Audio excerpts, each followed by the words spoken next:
సిరాలజీ report. ఇది 17/10/2017 ఈ సిరాలజీ report అంటే పాప చనిపోయిన తర్వాత ఆ పాప బాడీలో నుంచి సేకరించినటువంటి బాడీ పార్ట్స్ని ప్రైవేట్ పార్ట్స్లో నుంచి సేకరించినటువంటి అవశేషాలను తీసుకొని వాటిని ఎఫ్ఎస్ఎల్కి పంపిస్తే ఎఫ్ఎస్ఎల్ నుంచి వచ్చినటువంటి ఫైనల్ రిపోర్ట్ అండి ఇది. ఈ ఎఫ్ఎస్ఎల్ నుంచి వచ్చినటువంటి final report can't be manipulated. ఉప ముఖ్యమంత్రి గారికి తెలియని అంశం ఏంటి అంటే 2017లోనే ఈ రిపోర్టు 2014 నుంచి 19 వరకు ఏ గవర్నమెంట్ అమల్లో ఉందండి? మీరు మద్దతు ఇచ్చినటువంటి గవర్నమెంటే కదా, తెలుగుదేశం పార్టీయే కదా. అప్పటికి వైసీపీ అధికారంలోకి వచ్చిందా? గత ప్రభుత్వం అధికారం. ఒక పార్టీ మీద మీరు రాజకీయపరమైన ఎలిగేషన్లు చేయండి, కానీ ఆధారాలన్నీ ధ్వంసమైపోయినాయి అని ఒక కుక్కను చంపాలి అంటే ఆ కుక్కకి పిచ్చిది అని ఒక ముద్ర వేసి చంపేసే ప్రయత్నం ఒక ఉప ముఖ్యమంత్రి హోదాలో మీరు చేయొచ్చా? అసలు నువ్వు గనక ఉప ముఖ్యమంత్రి కాకుండా ఉన్నట్టయితే మీ ప్రెస్ మీట్లో లేకపోతే మీ మాటలకి ఈవెన్ నా పిఏ కూడా స్పందించేవాళ్ళు కాదు. ఈవెన్ మా పార్టీలో జిల్లా స్థాయి అధ్యక్షుడు కూడా స్పందించేవాడు కాదు. Because you are holding a honourable deputy chief minister post, I'm forced to clarify your remarks. I'm forced to counter your allegations. ఎందుకంటే ప్రజలకి తప్పుడు సంకేతం వెళితే, సినిమాల్లో లాగా మ్యానిపులేషన్ చేస్తే, రాజకీయాల్లో మర్డర్స్ని, మానభంగాల్ని, రేపుల్ని, హత్యల్ని కూడా మీ యొక్క పొలిటికల్ స్టంట్లకు వాడితే, కులాలని కూడా మీ యొక్క పొలిటికల్ స్టంట్లకు వాడితే, మీలాంటి రాజకీయ నాయకులు అత్యున్నతమైన పదవుల్లో కూర్చుంటే ఈ సొసైటీ ఎందుకు పనికి రాకుండా ఈ సొసైటీ అతి త్వరలో మనుషుల్ని రోడ్ల మీదే కొట్టి చంపుకున్నా కూడా వెర్రవీకి తిరిగే పరిస్థితికి వస్తుంది. 17/10/2017 ఈ పాపకు సంబంధించినటువంటి సిరాలజీ రిపోర్ట్ వచ్చింది. ఇది after the perusal of the above said documents in the light of the forensic science laboratory analysis report, I am of the opinion to the best of my knowledge and the belief that the above said deceased అంటే పాప 14 సంవత్సరాల పాప above said deceased cause of death is died due to abscina resulting from antemortem pressure over the neck with evidence of recent sexual intercourse prior to her death. ఈ పాప మెడ ఊపిరి ఆడక చనిపోయింది. చనిపోకముందు ఈ పాప ప్రయర్ డెత్కి సెక్సువల్ ఇంటర్కోర్స్లో పాల్గొనింది అండ్ అబ్డోమెన్ నిండా కూడా sperm ఉంది అని గౌరవ ఉప ముఖ్యమంత్రి గారు చెప్పిన సందర్భం నేను కాదు, ఆ డాక్యుమెంట్ కూడా దీంట్లోనే ఉంది. సో 2017లో వచ్చినటువంటి ఈ రిపోర్టుని 2019లో వచ్చినటువంటి వైఎస్ఆర్సీపీ ప్రభుత్వం మ్యానిపులేట్ చేసింది అని చెప్పటానికి మనకు కాస్త సిగ్గుండాలా? మనకు కాస్త ఇంగిత జ్ఞానం ఉండాలా? ఈ పోస్ట్ మార్టం రిపోర్టు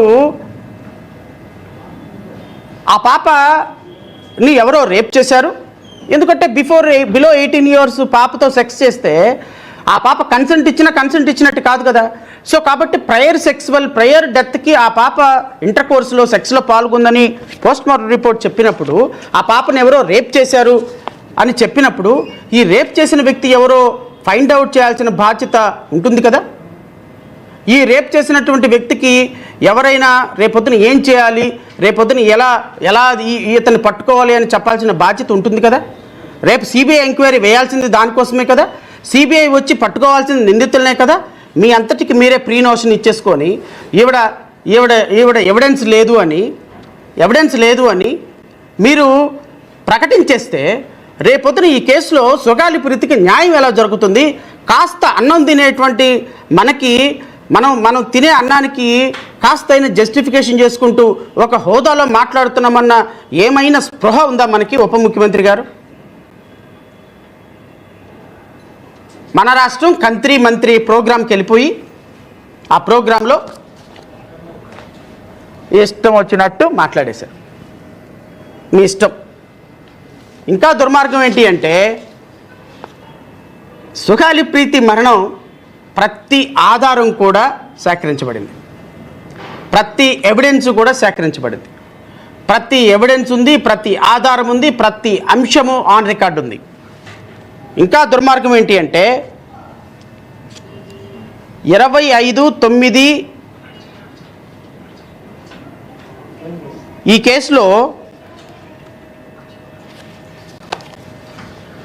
162/2018 అని ఛార్జ్ షీట్ కూడా కంప్లీట్ చేసి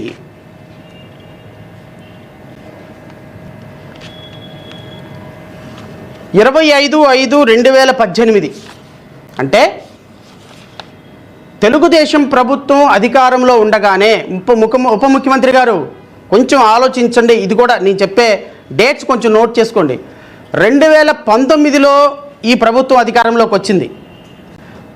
2018 మే నెలలోనే ఈ కేసులో విచారణ పూర్తయి సాక్ష్యాధారాలను సేకరించి 2018 మే నెలలో in the court of the special judge for trial of SC and ST's PO Act cases 6th additional district court లో కర్నూలులో పోలీసులు తెలుగుదేశం ప్రభుత్వంలో ఉన్నటువంటి పోలీసులు వేసినటువంటి ఛార్జ్ షీట్ ఇది.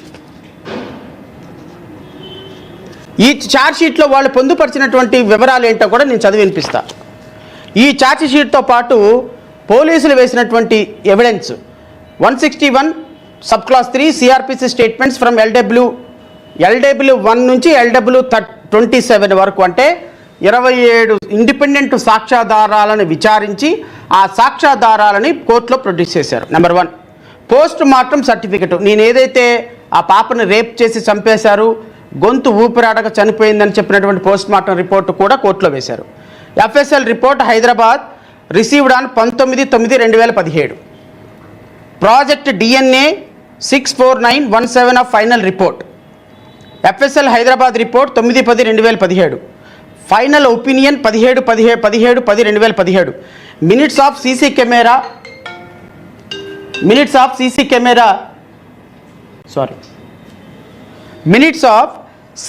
Camera footages. పాప చనిపోయిన మరణానికి సంబంధించినటువంటి సీసీ ఫుటేజెస్ మొత్తం కూడా కోర్టులో వేశారు. Pen drive of video statements of LW1-27 CD part 29 2017.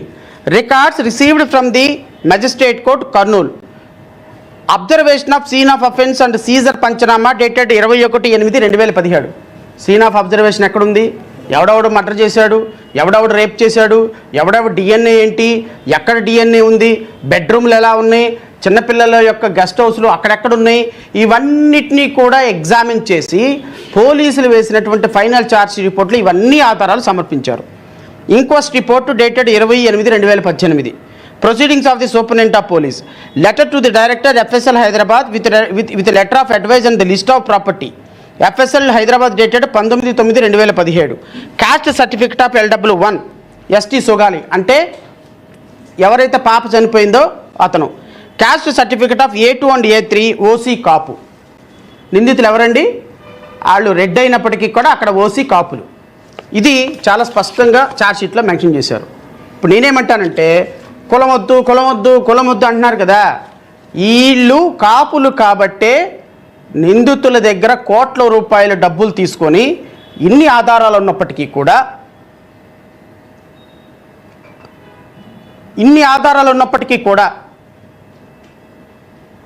ఈ ఆధారాలన్నీ కోర్టులో చక్కగా భద్రపరిచి ఉన్నాయి. ఒక్కసారి పోలీసులు ఛార్జ్షీట్తో పాటు ఆధారాలన్నీ తీసుకెళ్ళి కోర్టులో వేస్తే ఒక్కసారి ఛార్జ్షీట్ నెంబర్ వచ్చిన తర్వాత court not even single paper కూడా రిటన్ ఇవ్వదు. అండ్ మోర్ ఓవర్ ఈ వేసినటువంటి ప్రతి ఒక్క పాయింట్ ఉందా లేదా అని క్రాస్ చెక్ చేసి కోర్టు తీసుకుంటుంది. సో కోర్టులో ఉన్నటువంటి సాక్ష్యాధారాలు మాయమయ్యే ప్రసక్తే లేదు. కోర్టులో ఉన్నటువంటి ఏమీ కూడా మ్యానిపులేట్ కావు. మరి మీరు ఆధారాలు లేవని ఎలా చెప్తున్నారు? ఆధారాలు లేవు అని నిందితుల్ని వదిలిపెట్టే ప్రయత్నాలు ఎందుకు సాగిస్తున్నారు? ఏమి ఆశించారు మీరు? సుగాలి ప్రీతి కేసు నిందితులు కాపులు కాబట్టి వాళ్ళ దగ్గర నుంచి వాళ్ళకి ఏదైనా అన్యాయం జరిగితే కాపు ఓటింగ్ పోతుందని భయపడుతున్నారా? మరి ఇప్పుడు దాకా కులం ఏంటి మతం ఏంటి క్రిమినల్స్కి అన్నారుగా. కులం ఏంటి మతం ఏంటి క్రిమినల్స్కి, వాళ్ళకి అసలు బతికే అర్హత లేదన్నారుగా. ఈ రోజు నుంచి మా పార్టీ వాళ్ళు గలమెత్తుతారు, జనజీవన సంస్థలో కలిసిపోతారు, మా వాళ్ళు గజ్జలు కట్టి బండి వెనక బండి కట్టి అని పాట పాడతారు. ఈ రోజు నుంచి ఏ బండిలో ఉన్నావు కొడుకు అని ఎమ్మెల్యేలు ఎంపీలందరూ కూడా రోడ్ల మీదకి వచ్చి పాటలు పాడతారు అన్నారుగా. ఇదేనండి 2017లో 2018లో కోర్టులో వేసినటువంటి ఛార్జ్షీట్లో వేసినటువంటి ఆధారాలని వైఎస్ఆర్సీపీ గవర్నమెంట్ 2019లోకి వచ్చిన తర్వాత కోర్టులోకి వెళ్ళిపోయి ఆధారాలని తీసేసుకొని ఆధారాలన్నీ చింపేసేసి కట్టకట్టేసి పైన పడేశారా? అది మేము నమ్మాలా? అది ప్రజలు నమ్మాలా? సుగాలి ప్రీతి వాళ్ళ చనిపోయినటువంటి వాళ్ళ అమ్మకి న్యాయం చేయకపోవడానికి కారణం అదే? అయ్యో నిజంగానే ఎంత పెద్ద అన్యాయం జరిగిపోయింది సార్.